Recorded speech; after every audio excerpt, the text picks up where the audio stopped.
మా తమ్ముడికి ఆడపిల్ల పుట్టింది, మా అమ్మ పుట్టింది. తొందరగా చూడాలి. తమ్ముడు, మనకి ఈ అమ్మాయి పుట్టింది, ఈ అమ్మ పుట్టింది. ఎందుకురా అమ్మ పుట్టింది, ఉమెన్స్ డే రోజున ఆడపిల్ల పుట్టిందని సంతోషపడకుండా ఎందుకు బాధపడుతున్నావు? ఎలా నవ్వమంటావు అక్క? ఆడబిడ్డ అమ్మగా పుట్టిందనే సంబరం కంటే ఈ బిడ్డ ఏడ బలైపోద్దు అని బాధ ఎక్కువైపోయింది అక్క.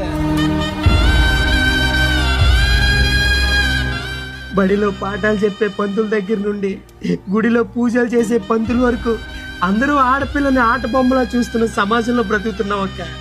అక్క, ఈ దేశ రాజధానిలో ఒక ఆడబిడ్డపై గ్యాంగ్ రేప్ జరిగితే నిర్భయ అనే ఒక గొప్ప చట్టం తీసుకొచ్చిందక్క మన భారతదేశం. అది జరిగి 10 సంవత్సరాలు అవుతుంది. ఈ 10 ఏళ్లలో ఎంతమంది నిర్భయాలు బలైపోయారక్క. ఇలాంటి సమాజంలో నా బంగారు తల్లిని ఎలా కాపాడుకోవాలని ఏడుస్తున్నానక్క.